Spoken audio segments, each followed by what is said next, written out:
Good afternoon, Alex. We're sitting here at the Scottish Football Museum, sitting in the juniors corner. Seems quite fitting to discuss Scottish junior football's evolution.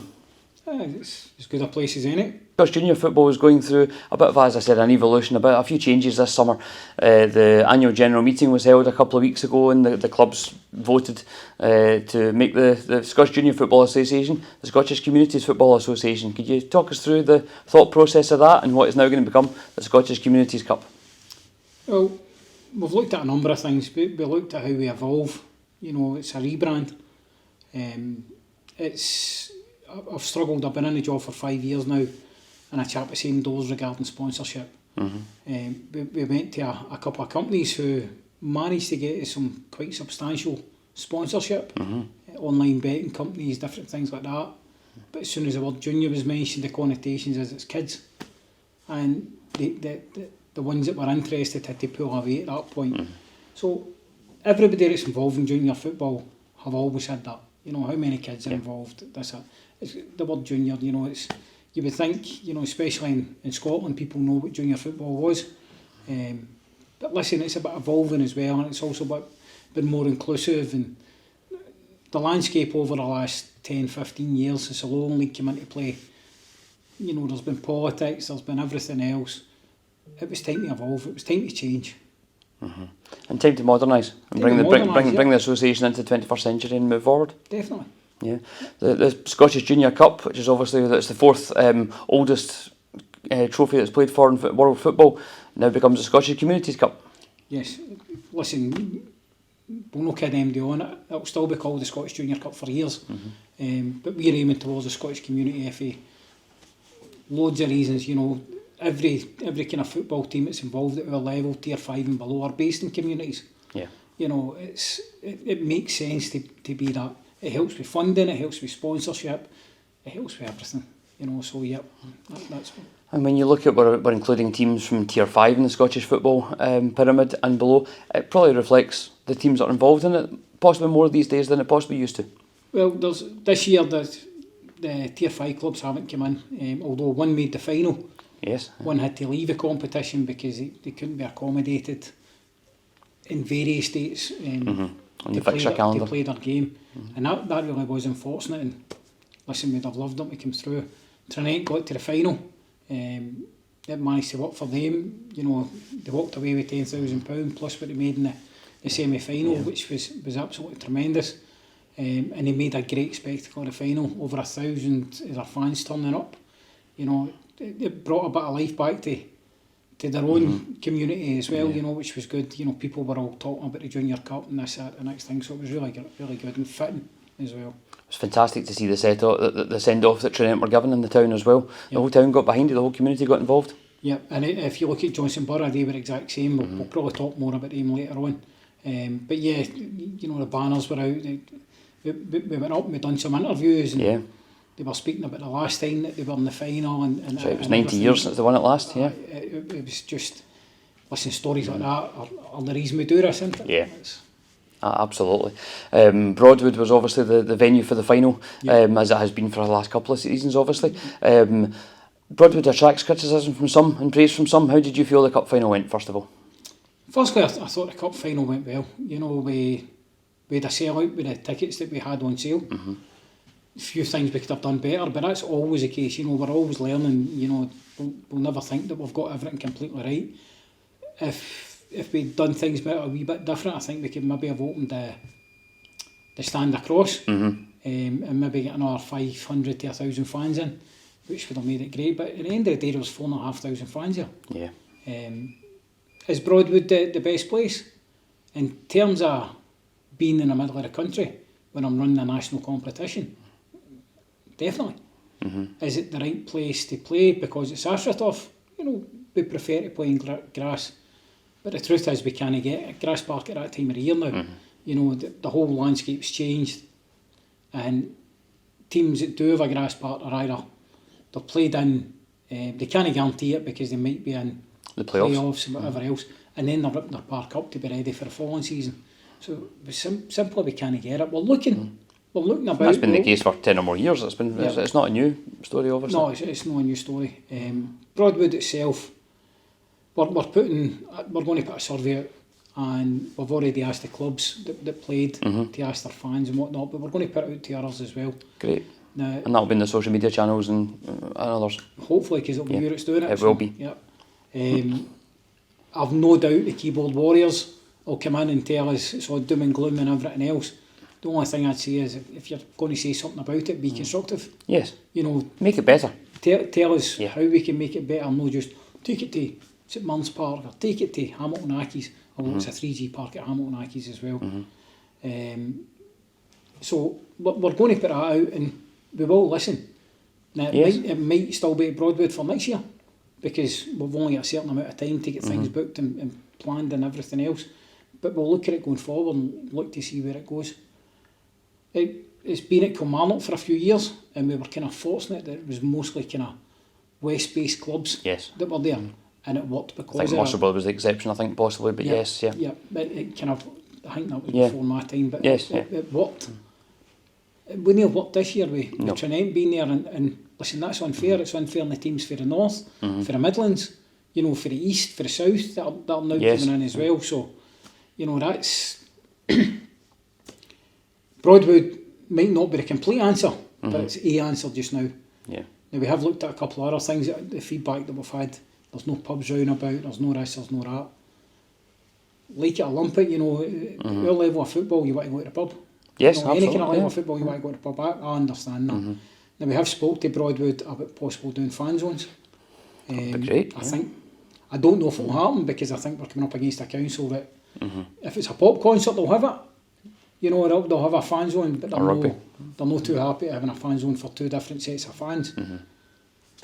I kind of disagree with that, you know, and I think, you know, we could set up two different bits, we could look at different things. So we're looking at it anyway, you know, we're looking at it. You'd mentioned, obviously, we sold out all the tickets that we had for Broadwood.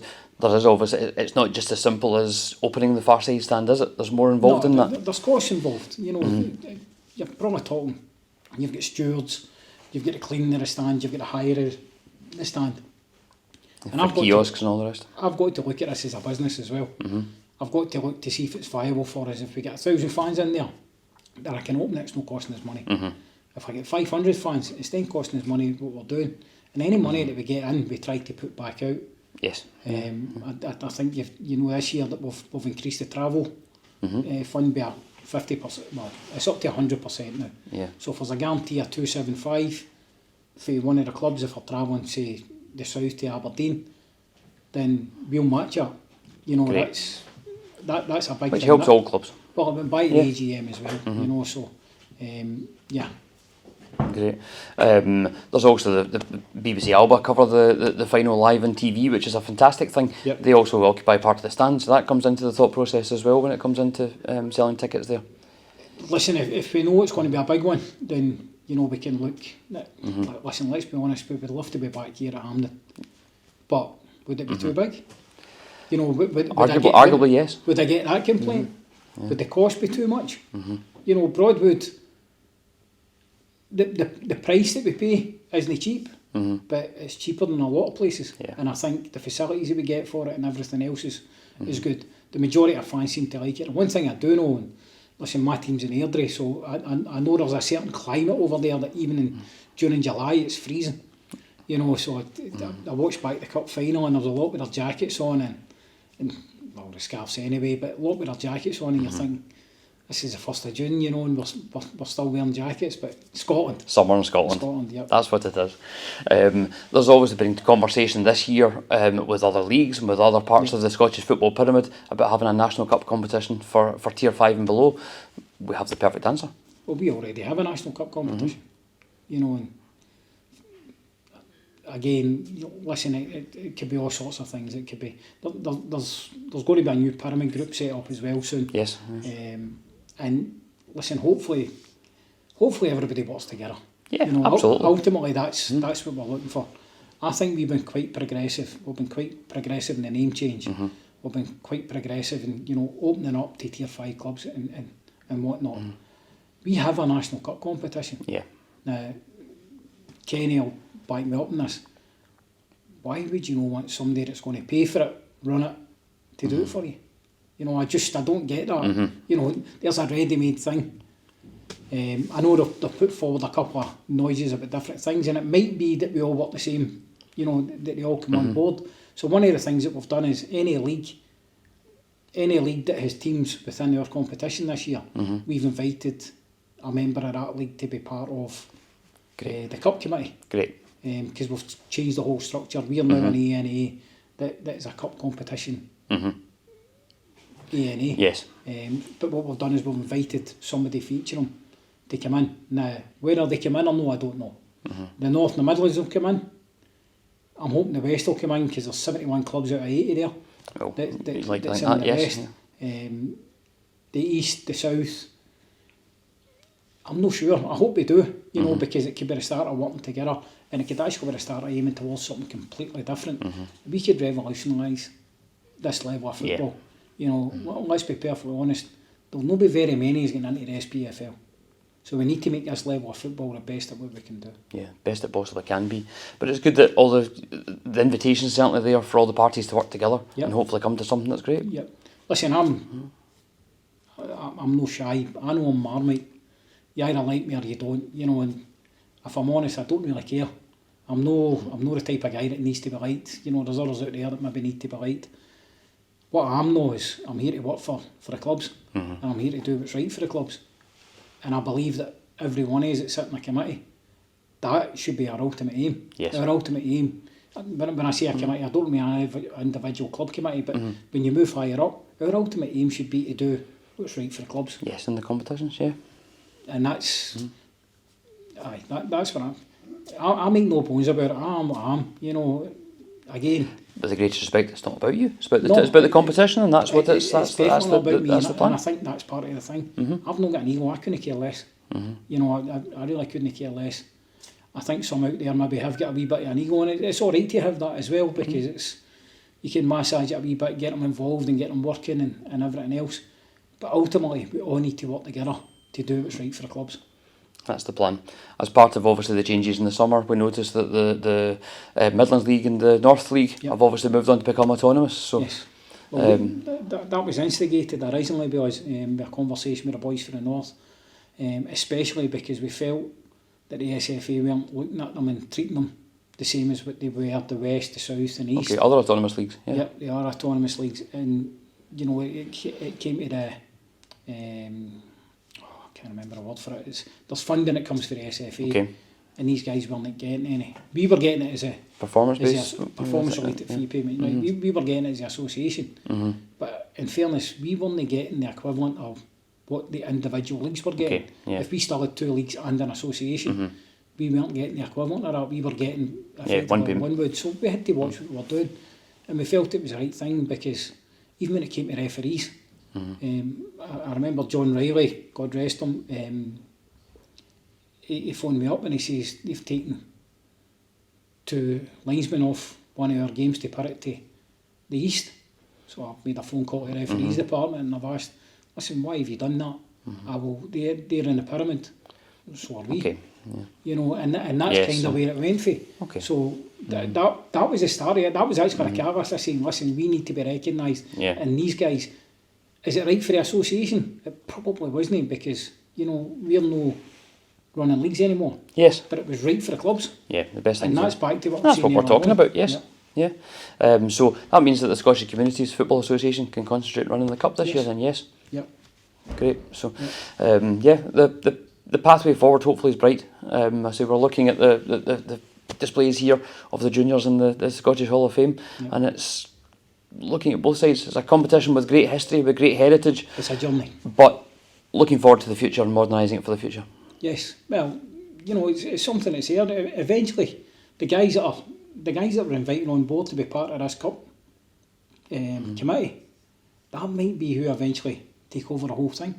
You know, there's got to be a progression plan. Absolutely, yeah. And listen, everything's up for debate, you know, and we're willing to listen to different things, as long as it's constructive and as long as it's aiming in the right direction. You know, the days of Blazers and all that had to go.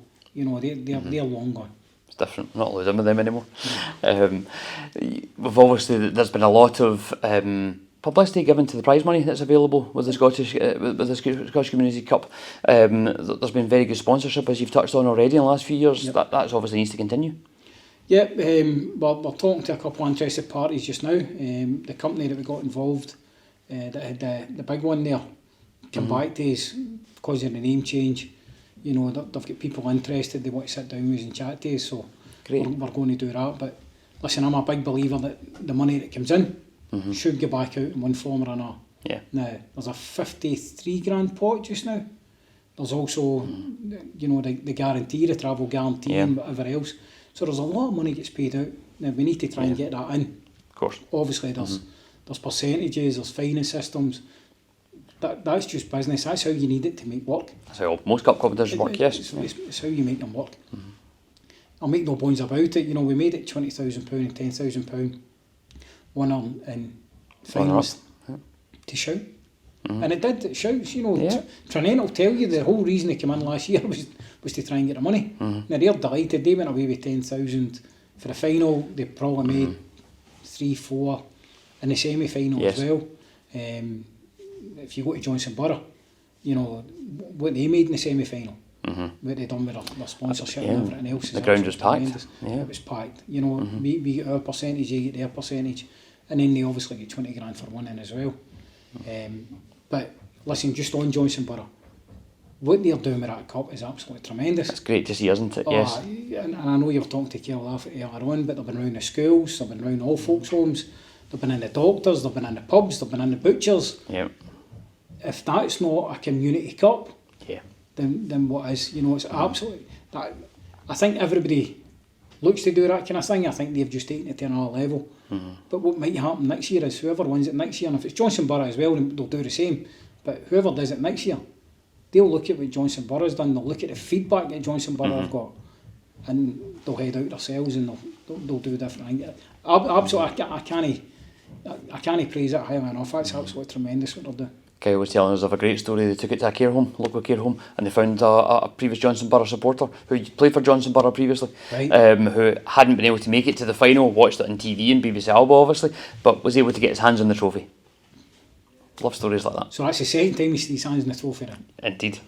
So it's, again, that's what it's about, and that's back to part of the reason why we called it a community cup. Yeah. You know, obviously we didn't know it was going to come with Johnson Borough, but we looked at clubs based in communities, you know, and let's be honest, that's the honest side of football. Yes. You know, you've got your SPFL, you've got your Celtic Rangers, you've got all that kind of stuff. We're at that face of it, you know, we're there, the coal face if you want to speak to it back to these kind of things. But we're evolving as well. Yeah. But we'll not forget our roots. No, best of both worlds. You know, always remember where you came from. Absolutely. Good place to leave it on. Thank you very much for your time, Alex. All the best. Thanks, Richard. Thank you.